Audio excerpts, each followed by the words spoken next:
Oh, degree. That's exactly right. So sound's now recording. Whack that in there, and you can go. Alright, take one. No, yeah, see one. Shot two, take one. Thank you.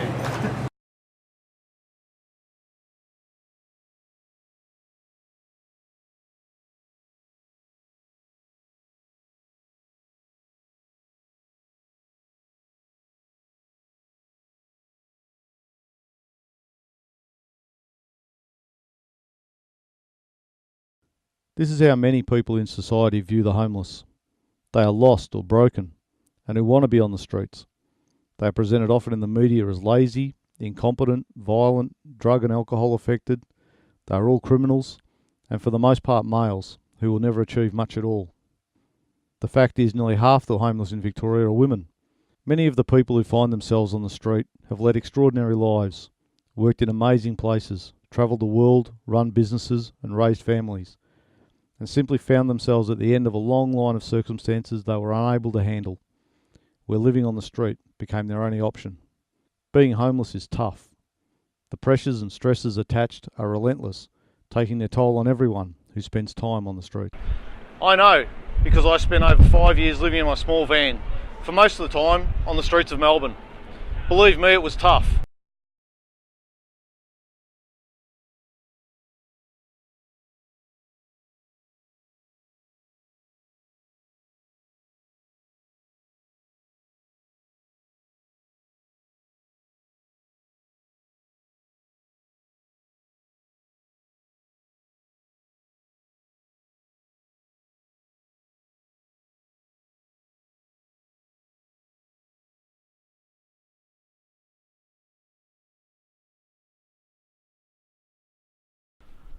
Hi, my name's Trevor Brown.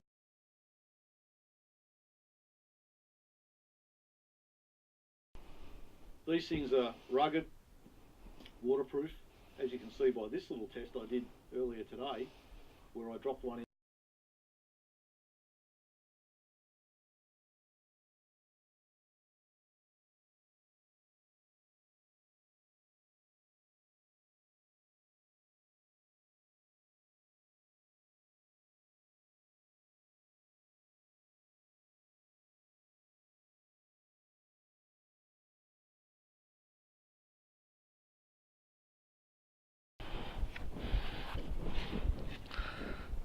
Hi.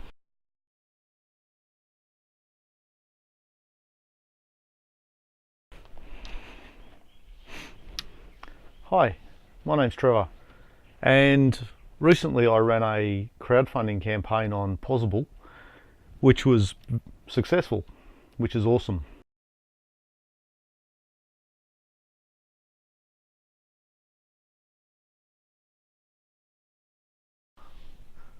Hi everyone, and welcome to one of the really important episodes for our preparations for the upcoming documentary that me and a few crew are going to film. This time next week we'll actually be on site. Other locations are certainly looking more positive, and we're excited about a couple of them definitely. So what did I go and spend the money on? Well, as you can see, I've now got two of these black boxes, which means I've doubled up on the GME TX 6150 twin packs. So we've got four of them, and we've talked a lot about them in the past and thrown them into the spa and things like that, which was pretty exciting. But it should be a very exciting week. We hope to do next week's episode from somewhere on location. So here we go. The journey begins. Heading down the M80 at the moment.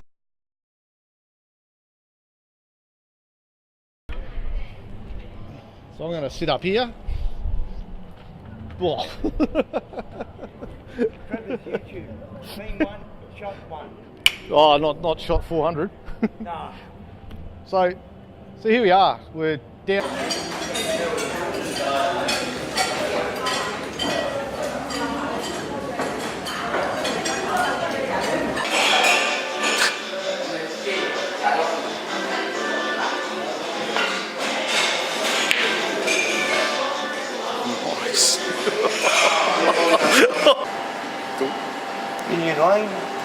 shot one, shot two, take two. Take two. That's all right.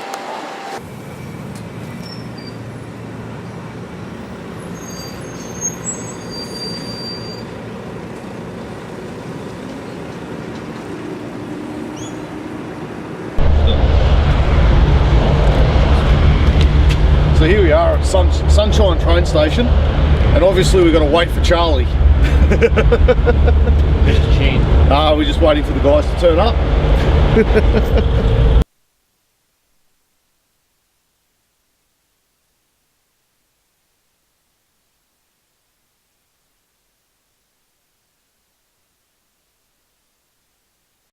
Looking at you. Oh, you can do that. Yeah, right. That was probably. The living room's a fully accredited medical practice.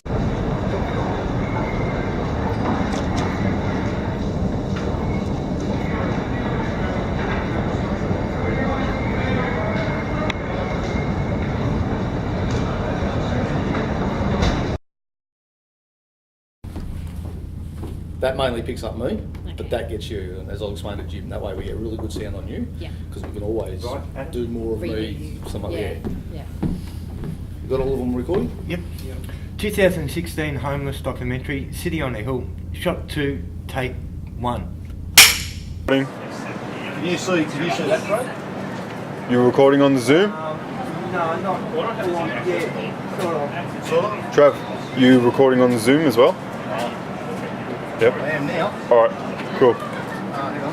No? 1, 2, 3, 1. Yeah, it's recording. Good. Alright. So can you see that, Craig?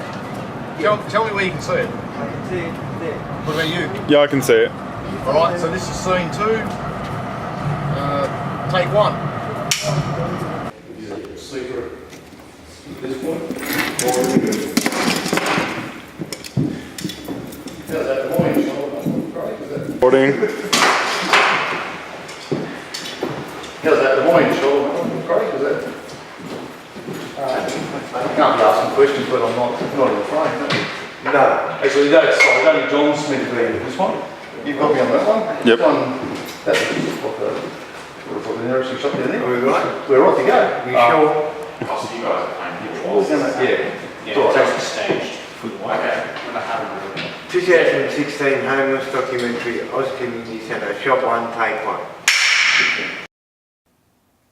And all too soon, that was that. Our film window week came to an end, and we got quite a lot of cool stuff done and run around a lot, and we'd done a few 100Ks in the van, and then it was time to clean it up, take all the equipment out, and take it back to the hire company.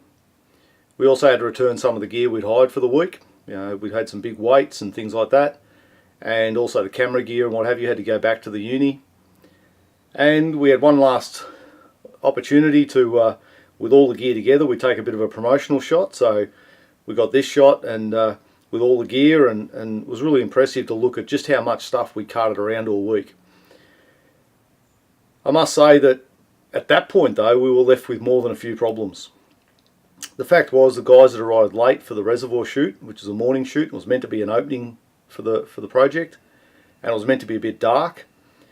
They were about an hour late for various reasons, very serious reasons, and it means I'd lost my opening.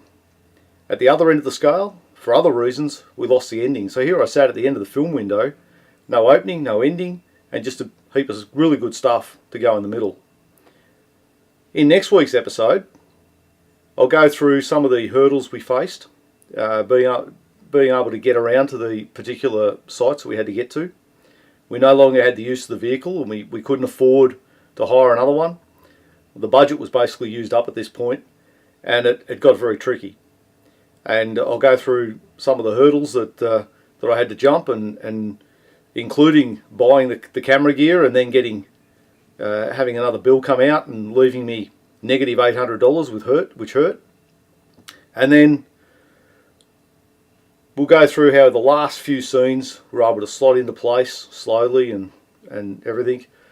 And then culminating in only a couple of days ago, we finally get the last scene filmed, and it is actually going to be the opening. And I can't tell you how much of a weight's been lifted off my shoulders to know we've now got everything. But that's in next week's episode.